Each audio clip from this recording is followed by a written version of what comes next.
आरवचा कॉलेजचा पहिला दिवस होता. नवीन बॅग, थोडी भीती, थोडी एक्साइटमेंट. तो क्लासमध्ये शिरला.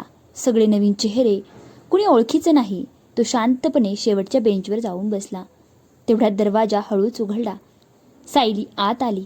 साधा सलवार, केस हलकेसे मोकळे, पण तिच्या चेहऱ्यावर एक वेगळी शांतता होती. ती आत येऊन सीट शोधत होती आणि योगायोगाने ती आरवच्या बाजूलाच बसली. दोघांनी एकमेकांकडे पाहिलं. थोडंसं ऑकवर्ड स्मित आणि पुन्हा शांतता. पहिला तास गेला. ना बोलणं ना काही. पण त्या दिवसापासून त्यांचं आयुष्य एकमेकांच्या शेजारी बसायला लागलं. काही दिवसांनी सायलीने पहिल्यांदा विचारलं, पेन आहे का? आरवने थोडं हसत पेन दिलं आणि तिथूनच पहिलं वाक्य सुरू झालं.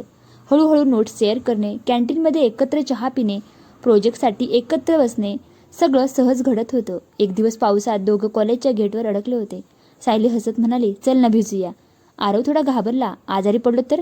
सायलीने त्याचा हात पकडला. मी आहे ना. त्या पावसात पहिल्यांदा आरवला जाणवलं, ही फक्त मैत्री नाही, प्रेम आहे. एक संध्याकाळी कॅम्पसमध्ये सूर्य मावळत होता. आकाश केशरी झालं होतं. सायली शांत बसली होती. आरवने धाडस केलं, सायली, मला काही सांगायचं आहे. ती त्याच्याकडे पाहू लागली. मला तू आवडतेस खूप. क्षणभर सगळं थांबल्यासारखं वाटलं. सायलीच्या डोळ्यात पाणी आलं. ती हळूच म्हणाली, मला वाटतं तू कधीच सांगणार नाहीस. आणि त्या दिवशी दोघांनी एकमेकांचा हात धरला. त्यांचं आयुष्य आता सुंदर झालं होतं. एकत्र भविष्याची स्वप्न, छोटं घर, एकत्र आयुष्य. सायली नेहमी विचारायची, आपण खरंच कायम एकत्र राहू ना? आरव हसत म्हणायचा, तू सोडलंस तरच मी जाईल. दोघं हसायचे. त्यांना वाटायचं हे प्रेम कधीच तुटणार नाही. एक दिवस सायली खूप शांत होती. आरवने विचारलं, काय झालं? सायली रडायला लागली. घरी माझं लग्न ठरवलं आहे. आरवचं जग थांबलं. तू नकार दे, सांग ना. सायलीने डोकं हलवलं. मी खूप प्रयत्न केला पण मी हरले.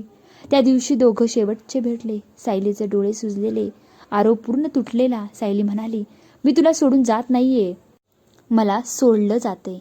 आरव काही बोलू शकला नाही. तो फक्त तिचा हात धरून बसला. सायलीने विचारलं, एक वचन दे, तू मला विसरणार नाहीस? आरव रडत म्हणाला, तुला विसरणं म्हणजे श्वास घेणं थांबवणं आहे. दोघे रडत होते पण काहीच बदलू शकत नव्हते. काही वर्षांनी तोच कॅफे, तोच टेबल. आरव एकटाच बसलेला. तो अजूनही 2 कॉफी मागवतो. वेटर विचारतो, सर 2 का? आरव हसतो, एक तिच्यासाठी. वेटर गोंधळतो, ती येणार आहे का? आरव शांतपणे म्हणतो, ती कधीच येणार नाही. त्या टेबलवर एक कॉफी गरम असते आणि एक थंड. जसं त्यांचं प्रेम, अजून जिवंत पण कायमचं अपूर्ण. काही लोक आयुष्यात येतात आपल्याला पूर्ण करण्यासाठी, पण तेच लोक निघून जातात आपल्याला कायम अपूर्ण ठेवून. तुमचंही असं अपूर्ण प्रेम आहे का? कॉमेंटमध्ये मला नक्की सांगा. व्हिडिओला लाईक करा, चॅनलला सबस्क्राईब करा.